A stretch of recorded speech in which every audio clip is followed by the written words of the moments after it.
삶으로 드리는 제사 소제라는 말씀의 제목을 가지고 말씀을 나누도록 하겠습니다. 지난번에 믿음의 헌신 번제라는 제목을 가지고 말씀 나눴는데요. 번제는 믿음으로 자발적으로 드리는 제사입니다. 그리고 제사장들이 매일마다 드리는 상번제가 있다고 말씀드렸습니다. 그래서 제가 일반적인 희생제사의 원리를 말씀드렸는데 흠없는 제물로 드립니다. 그 이유는 안수 때문이죠. 안수의 의미가 무엇인가요? 안수를 했을 때에 제사를 드리는 제사자가 예배자의 죄가 누구에게 가나요? 가축에게 가고 가축의 흠없음이 누구한테 오나요? 예배를 드리는 제사를 드리는 사람에게 갑니다. 그러니까 흠없음이 우리에게 입혀지는 것이죠. 그리고 그 가축은 더 이상 제물이 아닙니다. 소나 양이 아닙니다. 죄 덩어리입니다. 죄 덩어리는 어떻게 해야 될까요? 죽여야 합니다. 그래서 제가 믿음에 대해서 나눴습니다. 예수 그리스도를 믿음으로 우리의 죄가 예수 그리스도에게 가고 예수 그리스도의 흠없음이 누구에게 왔나요? 우리에게 왔습니다. 그것이 바로 은혜입니다. 우리는 그 흠없음을 잊고 그 은혜대로 살고 있습니다. 그러니까 신학적으로는 칭의라고 하죠. 그러니까 우리가 스스로 의로워서 의로워진 게 아니라 하나님께서 우리를 의롭다 칭하셨기 때문에 의로워진 줄 믿습니다. 우리는 자격이 없죠. 그러니까 하나님 우리가 있는 모습 그대로 죄 있는 모습 그대로 나아갔을 때에 믿음의 고백을 했을 때에 우리의 죄가 예수 그리스도에게로 가고 예수 그리스도의 흠없음이 우리에게 입혀진 것입니다. 그래서 우리는 예수 그리스도만이 우리를 새롭게 하실 줄 믿습니다. 그래서 예수 그리스도를 죽인 죄인이 누군가 바로 우리라는 사실을 나눴습니다. 그래서 우리는 죄인입니다. 우리는 은혜를 입었습니다. 우리 예수 그리스도의 흠없음을 또 순결함을 입은 주의 자녀입니다. 그렇기에 우리는 주의 자녀로서 영접하는 자 곧 그 이름을 믿는 자들에게 하나님의 자녀가 되는 권세를 주셨습니다. 하나님의 자녀로서 이 자리에 나와 예배하는 줄 믿습니다. 하나님 예배할 때에 하나님께서 임재하시고 우리에게 복으로 더해 주실 줄 믿습니다. 사실 레위기를 보면요, 여러 제사들을 살펴보면 이런 생각을 해봤습니다. 상번제를 드리고 많은 백성들 번제를 드립니다. 얼마나 많은 가축이 희생됐을까 이런 생각을 해봤어요. 그렇죠? 번제를 드리고 또 꼭 의무적으로 드려야 될 속죄제, 속번제가 있거든요. 그것까지 드린다면 많은 가축이 희생됐을 거예요.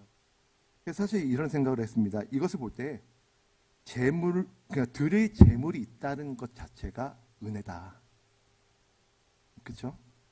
드릴 수 있는 재물이 있다는 것 자체가 은혜죠. 성경에서는 레위기에서는요, 모든 재물은 하나님께 최고의 것을 드립니다. 흠없는 것, 첫 것, 다 최고의 것이죠. 최고의 것으로 드리는 거죠. 오늘도 소제를 이제 나눌 텐데요. 소제도요, 최고의 것을 드리는 겁니다. 근데 이 모든 것을 드렸을 때에 사실 이 제사가 끊임없이 이어진 거 보면은 아마 이제 이 이스라엘 백성들에게 재물이 끊임없이 있었던 것 같습니다. 그러니까 드릴 재물이 있다라는 것 자체가 하나님의 은혜입니다. 여러분들 우리가 하나님께 예배할 때에 드릴 수 있는 건강, 드릴 수 있는 시간, 드릴 수 있는 재정이 있다라는 게 바로 은혜입니다. 여러분 지금 우리가 그래도 걸을 수 있는 건강이 있기 때문에 우리 이 자리에 나와 예배하잖아요. 우리 숨을 쉬고 우리가 살아있는 생명을 가지고 우리가 예배를 드리는 것이잖아요. 그것도 은혜이고, 그리고 우리가 시간을 낼 수 있다는 자체도 은혜이고, 그리고 우리가 매주마다 헌금을 드릴 수 있는 재정이 있다는 것도 은혜인 줄 믿습니다. 그러니까 하나님의 은혜를 찾으면 찾을수록 많습니다. 근데 반대로 불평과 원망 이런 것도 찾으면 끊임없습니다. 그러니까 우리는 무엇을 찾을 것인가? 하나님께 받은 것을 찾을 것인가? 내 현실, 내 상황을 원망하며 나아갈 것인가? 삶의 태도가 달라지겠죠. 삶의 결과도 달라질 것입니다. 우리에게 주어진 하나님께서 주신 것을 발견하며 나아가는 여러분들의 삶이 되길 소망합니다. 자, 오늘은 소제입니다. 제가 사실 이 소제를 어떻게 정리할까? 사실 모든 제사를 할 때에 그 수식어를 붙이려고 하거든요. 근데 어떤 수식어를 할까 여러 번 이제 수정을 했습니다. 추정했을 때 이게 적당한, 사실 이것도 완벽하진 않거든요. 삶으로 드리는 소재라고 했는데, 사실 이 소재는 여러 가지 특징이 있습니다. 일단은 이 소재라는 단어가요, 히브리어로 민하라고 합니다. 민하는 소재라는 의미가 있지만 다른 의미로는 뭐냐면 선물이라는 뜻이 있습니다. 선물입니다. 저는 이 히브리어의 그 원어의 어떤 의미를 생각했을 때 이런 생각을 했습니다. 하나님께 받은 선물을 하나님께 돌려드린다. 저는 그렇게 생각을 했습니다. 근데요, 많은 사람들이요, 예물을 드릴 때 이런 생각을 하죠. 그냥 내가 벌어서 내가 뭔가 적선하듯이 헌금하는 사람들이 있습니다. 절대 아닙니다. 하나님께서 주신 선물을 하나님께 돌려드리는 것이 바로 제물의 의미입니다. 소재의 의미가 바로 저는 이 의미가 있다고 생각합니다. 그러니까 우리 일상생활에 필요한 자세는요, 하나님께서 나에게 주셨습니다. 선물로 주셨습니다. 생명도 주셨고 건강도 주셨습니다. 재정도 주셨습니다. 내가 일할 수 있는 일자리도 주님이 주셨습니다. 하나님께 감사드립니다. 이런 의미가 있죠. 그러니까 우리가 이런 의미를 가지고 하나님께 나아가 예배해야 될 줄 믿습니다. 근데 제가 사역을 하다 보면요, 여러 다양한 사람들을 만납니다. 특히 젊은 세대들을 많이 만나는데, 중고등부 아이들, 가끔 제가 절절하게 빌 때가 있어요. 제발 좀 예배 나와라. 그러니까 얘네들 예배 나올 때 태도는 한번 나와줄게요. 이런 태도. 한번 나와줄게요. 딱 어깨 펴고 딱 팔짱 끼고 예배 드리는 태도 여러 봤습니다. 근데 사실은 우리가 나와주는 게 아니잖아요. 근데 이 중고등부의 모습이 어른들에게도 있는 것 같아요.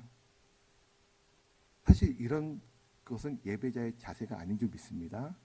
우리는 우리에게 주신 생명을 가지고, 건강을 가지고 나아가 예배하는 것입니다.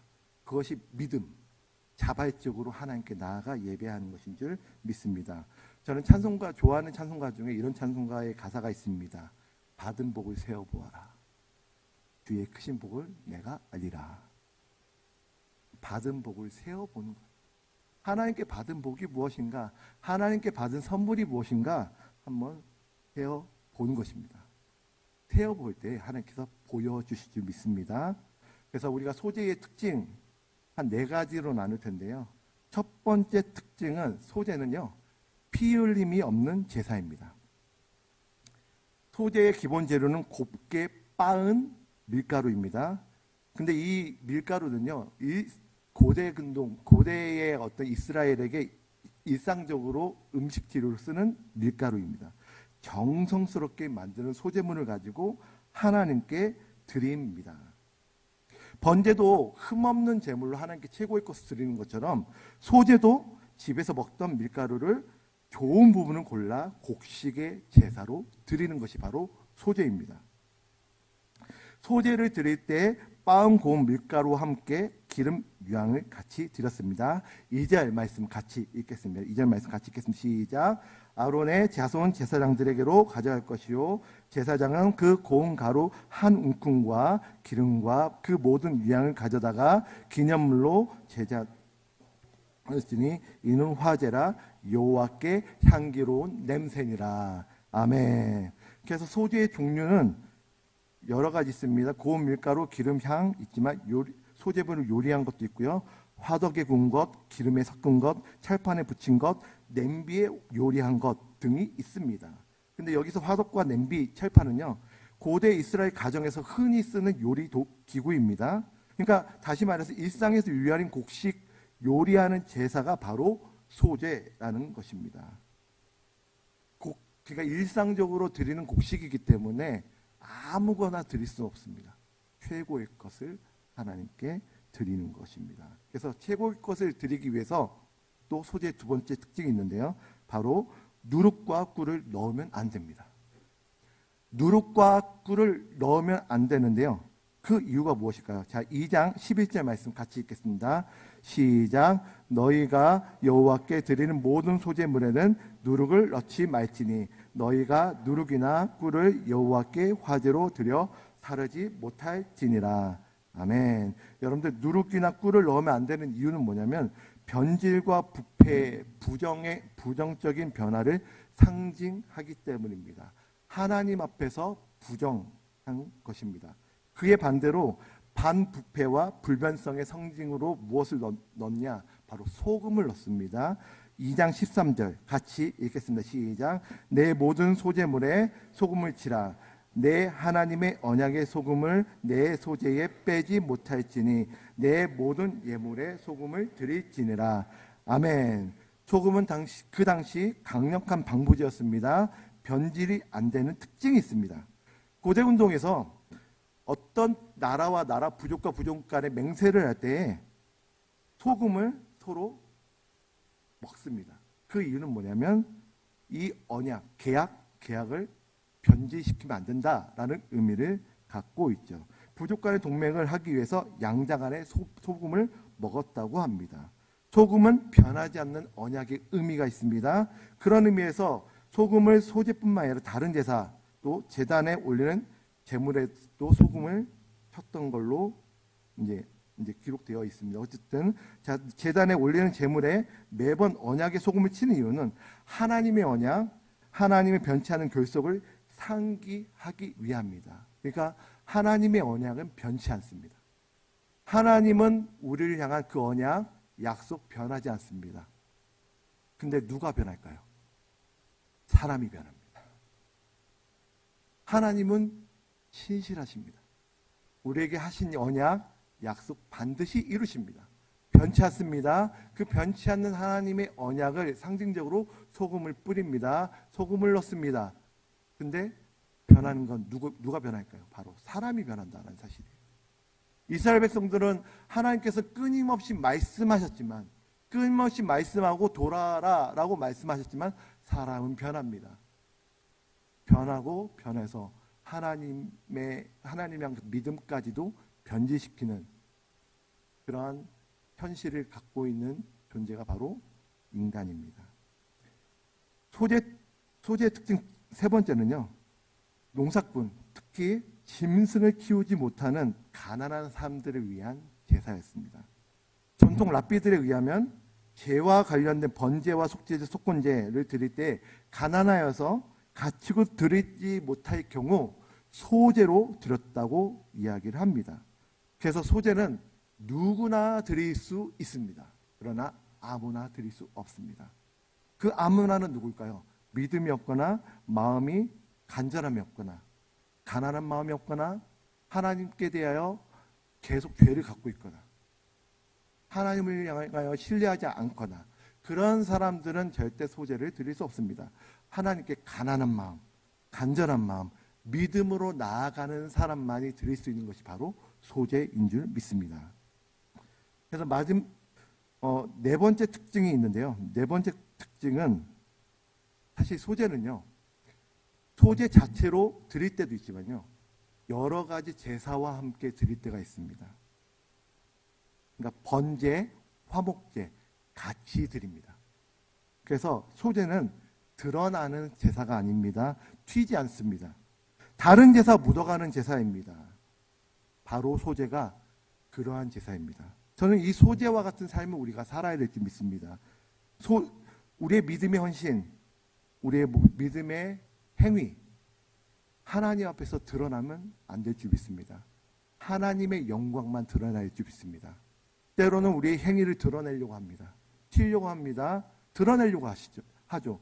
근데 하나님 그걸 원치 않습니다. 우리가 살아도 죽어도 주를 위하여 살고 하나님의 영광을 위하여 사는 줄 믿습니다. 먹고 마시는 것도 하나님의 영광을 위하여 먹고 마시는 줄 믿습니다. 근데 우리는 우리의 행위를 드러내려고 하죠. 소제는 드러나지 않습니다. 드러나지 않고 번제와 화목제와 함께 드리는 제사가 소제입니다. 저는 소제의 예를 들었을 때 꼭 드는 예가 있습니다. 가인과 아벨의 제사 아시죠? 여러분, 가인과 아벨 누구의 제사를 받으시고 누구의 제사를 받지 않으셨나요? 아벨의 제사를 받으시고 가인의 제사를 받지 않으셨습니다. 그 이유가 무엇일까요?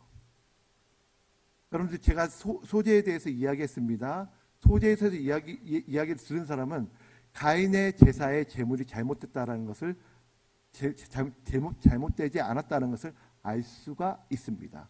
가인이 드렸던 제사의 제물이 무엇일까요? 소재입니다. 소재입니다. 제물은 문제가 없습니다. 자, 본문 말씀 읽겠습니다. 창세기 4장 1절에서 5절입니다. 마지막 절은 같이 읽겠습니다. 제가 먼저 읽겠습니다. 아담이 그의 아내 하와와 봉치함에 하와가 임신하여 가인을 낳고 이르되 내가 여호와로 말미암아 득남하였다 하니라. 가인의 아벨을 낳았는데 아벨은 양치는 자였고 가인은 농사하는 자였더라.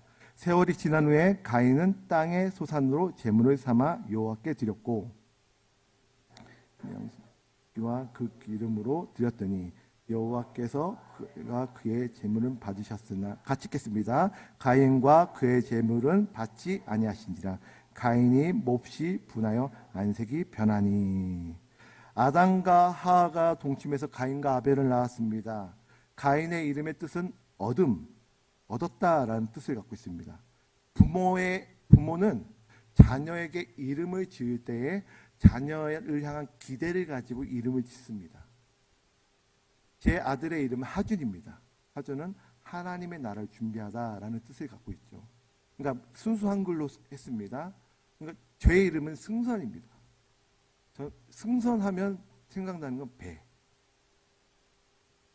괜히 배를 타야 될 것 같은 느낌이 들죠. 근데 사실 그런 의미가 아니에요.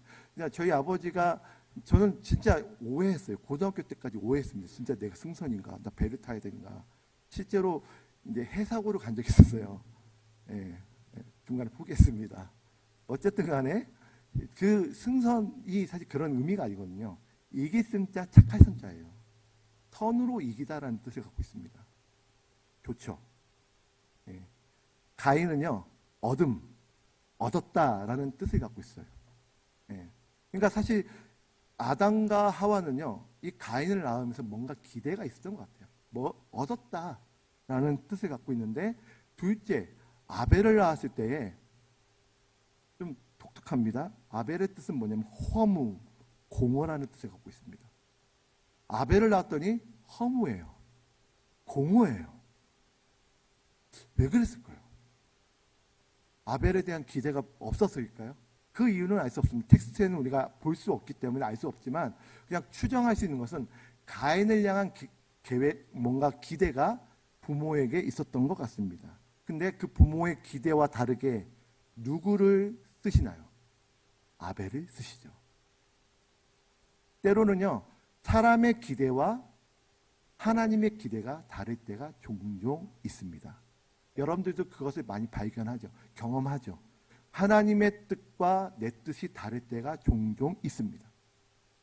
그럴 때에 우리는 하나님의 뜻을 따라야 될 줄 믿습니다. 하나님의 뜻을 발견하면 하나님의 뜻에 순종해야 될 줄 믿습니다. 그러니까 어쨌든 부모에게는 가인을 향한 기대가 있었습니다. 그런데 가인은 무엇으로 제사를 드렸나요? 자신의 소산으로 땅의 소산으로 제사를 드렸고, 아벨은 양의 첫 새끼로 제사를 드렸습니다. 제물에는 문제가 없습니다. 제물에는 문제가 없어요. 무엇이 문제였을까요? 왜 가인의 제사를 받지 않으시고 아벨의 제사를 받으셨을까요? 히브리서에서는 이렇게 해석을 합니다. 히브리서에는 11장 4절 같이 읽겠습니다. 시작. 믿음으로 아벨은 가인보다 더 나은 제사를 하나님께 드림으로 의로운 자라 하시는 증거를 얻었으니 하나님이 그 예물에 대하여 증언하십니다. 그가 죽었으나 그 믿음으로써 지금도 말하느니라. 아멘. 자, 무엇으로 더 나은 제사를 드렸나요? 믿음으로 드렸다고 합니다. 근데 믿음은요, 사람의 눈에 볼 수가 없습니다. 이 사람의 믿음이 있는지 없는지 판단할 수가 없어요. 그 사람의 중심을 보시는 분은 누구실까요? 하나님이십니다. 아무리 열심히 기도하고 많은 헌금을 하고 예배를 빠지지 않고 다녀도 어쩌면 믿음 없이 습관을 따라 예배할 수 있습니다. 그 겉모습 보고 우리가 판단할 수는 없습니다. 그러나 그 마음 중심을 보시는 하나님이 아벨의 중심을 보셨을 때에 믿음을 보신 것 같습니다. 근데 히브리서의 해석은 그렇지만 창세기 본문을 통해서는 우리가 알 수가 없습니다. 그러나 추정은 할 수 있습니다. 무엇일까요? 아벨의 제사, 그러니까 그 제사를 받으셨을, 그 제물을 받으셨을 때 무엇과 무엇을 받으시고 무엇과 무엇을 받지 않으셨어요. 자, 4절, 5절 같이 읽겠습니다. 시작. 아벨은 자기도 양의 첫 새끼와 그 기름으로 드렸더니 여호와께서 아벨과 그의 제물은 받으셨으나 가인과 그의 제물은 받지 아니하시니 가인이 몹시 분하여 안색이 변하니. 자, 하나님이 받으십니다. 무엇과 무엇을 받으셨나요? 아벨과 그의 제물. 그러면 가인은 무엇과 무엇을 받지 않으셨나요? 가인과 그의 제물. 그런데 아벨을 먼저 보시고 그 제물을 보시는 거죠. 가인을 먼저 보시고 그 제물을 보시는 거예요. 가인을 보셨을 때 뭔가 문제가 있었던 것 같아요. 그러니까 그 제물도 받지 않으신 것입니다. 아벨을 보셨을 때, 물론 히브리서에서는 믿음으로 해석하지만 아벨을 보셨을 때 뭔가 충족이 됐어요. 그 제물까지도 받으셨습니다. 제물에는 문제가 없습니다. 무엇이 문제였을까요? 아벨, 그러니까 가인의 그 자체, 그 삶 그 자체가 문제가 있었던 것 같습니다. 잘 알 수가 없어요. 그냥 추정을 할 수 있습니다. 앞뒤 문맥을 통해서 약간 추정을 할 수 있지만 확실하지 않습니다. 그러나 하나님께서 보시는 게 있습니다. 아벨과 그의 제물, 가인과 그의 제물. 제 이름을 인용한다면 승선과 그의 제물. 승선과 그의 제물. 저에게 문제가 있으면 그 제물도 받지 않으시겠죠. 그러니까 먼저 보시는 게 무엇일까요? 우리를 먼저 보십니다. 우리의 마음 중심을 먼저 보십니다. 그럼 제물 너무 중요합니다. 제물, 하나님의 말씀대로 제물을 준비하는 것 너무 중요합니다. 근데 그것보다 더 선행되게 우리가 중요하게 생각해야 될 게 무엇일까요? 바로 우리 자신이라는 사실입니다. 여러분들은 어떠한 마음으로 예배를 드리고 있나요? 혹시 몸만 와 있나요? 마음은 저기 학교, 직장, 가정, 그냥 가스불 켜놓고 왔는지 이런 마음, 염려, 근심, 아직도 하나님께 집중하지 못하는 마음이 있나요? 우리의 마음이 정말 예배하고자 하는 선한 마음, 하나님께서 기뻐하시라는 그런 마음 자세가 되어 있나요? 하나님은 먼저 우리를 보십니다. 그 다음에 그의 제물을 받으십니다. 우리가 점검해 볼 필요가 있습니다. 우리는 하나님을 예배하는 예배자인 줄 믿습니다. 예배할 때에 우리가 먼저 준비되어야 될 게 무엇일까요? 우리 자신인 줄 믿습니다. 그러니까 우리가 먼저 준비되어야 돼요. 최고의 것을 드리는 것입니다. 번제도 흠없는 최고의 것, 소제도 일상생활 가운데 최고의 것을 드리지만 그 최고의 것을 드리기 전에 우리가 먼저 준비되어야 될 것은 바로 우리 자신입니다. 그렇기 때문에 우리가 먼저 하나님께 가난한 마음으로, 겸손한 마음으로, 간절한 마음으로 나아가야 될 줄 믿습니다. 하나님은 그러한 예배자의 예배를 받으실 줄 믿습니다. 성경에서 요한복음 4장에서 이렇게 말씀하시죠. 하나님은 예배하는 자를 찾으신다. 저는 이 표현이 정말 어색합니다. 천지에 충만하신 하나님께서 찾으신대요. 저는 이 표현이 어떤 마음이냐, 하나님은 예배자를 간절히 원하신다.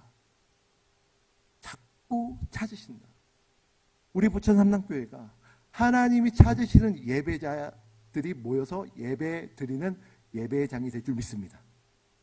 우리 부천 삼랑교회가 늘 하나님의 살아계심을 경험하기 간절히 원하는 예배자들이 모여서 예배하는 교회 처소인 줄 믿습니다.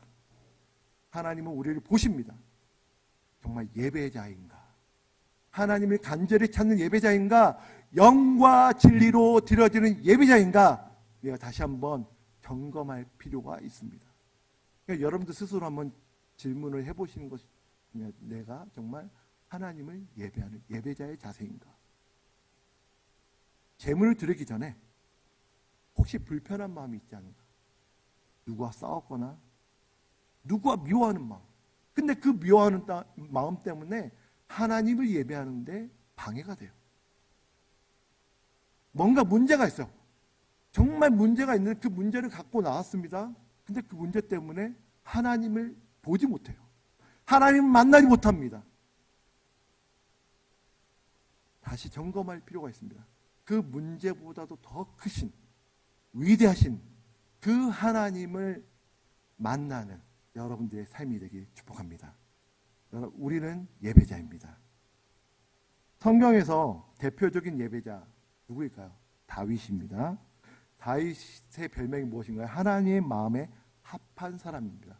사실 하나님 마음에 합한 사람답지 않게 사실 다윗도 살았어요. 밧세바를 범했어요. 인구조사했습니다. 사실 몇몇의 삶을 보면요, 다윗 그 삶은 솔직히 그렇게 하나님 마음에 합한 사람이다라고 그런 별명을 받기에는 좀 부족한 부분이 많습니다. 근데 하나님께서 인정하신 것 같습니다. 하나님의 마음에 합한 사람.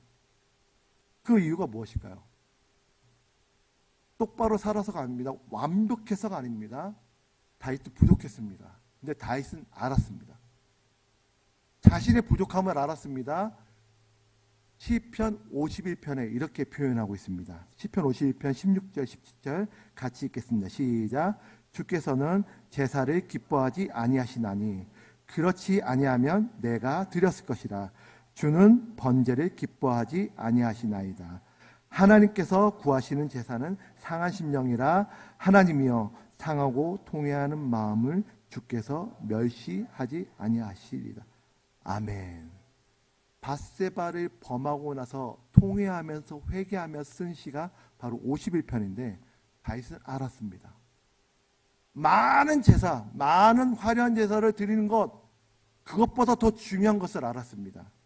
주께서는 제사를 기뻐하지 않는다라고 고백합니다. 나는 그렇다라고 하면 나는 많이 들었어요. 왜냐하면 왕이기 때문에 부자였을 거 아니에요. 많이 드렸겠죠. 근데 번제를 기뻐하지 아니하신다라고 고백합니다. 근데 하나님이 원하시는 제사 무엇인가? 그것이 무엇인가요? 상한 심령, 마음, 있는 모습 그대로 나아가는 것입니다. 여러분들은 어떠한 마음으로 나왔나요? 하나님을 향한 그 간절한 마음, 가난한 마음, 가난한 심령, 하나님은 그것을 보고 계십니다. 그런 다음에 우리의 재물을 받으십니다. 소제, 최고의 것을 하나님께 드리는 제사입니다. 번제, 최고의 것을 하나님께 드리는 제사입니다. 하나님 받으실 거예요. 그러나 먼저 선행되어야 할 것은 먼저 우리 자신입니다. 우리가 하나님 앞에 간절한 마음, 마음이 상했으면 상한 대로 있는 모습 나아가는 것이죠. 하나님, 저에게 위로하여 주십시오. 간절한 마음으로 나아갑니다. 하나님을 맛보기 원합니다. 하나님의 선하심을 맛보아 알길 원합니다. 주님, 제가 죄가 있습니다. 주님, 용서하여 주십시오. 은혜를 더하여 주십시오. 하나님을 향한 그 간절한 마음, 간절한 자세로 나아갈 때에 하나님께서 예비하신 은혜를 더해 주실 줄 믿습니다. 기억하십시오.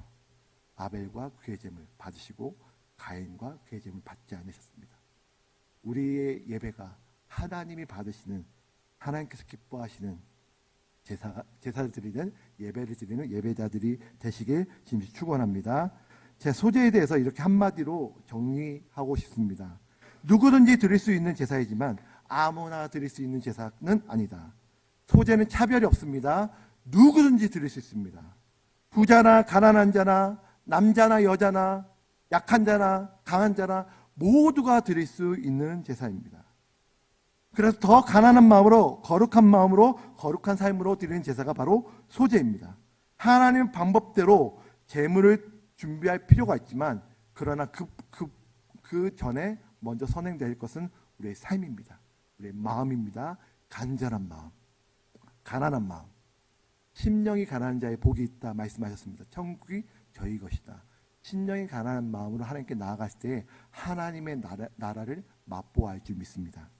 그래서 하나님 앞에 온전한 제사로 삶으로 예배를 드리는 예배자들이 되시길 진심으로 축원하고 축복합니다. 아멘.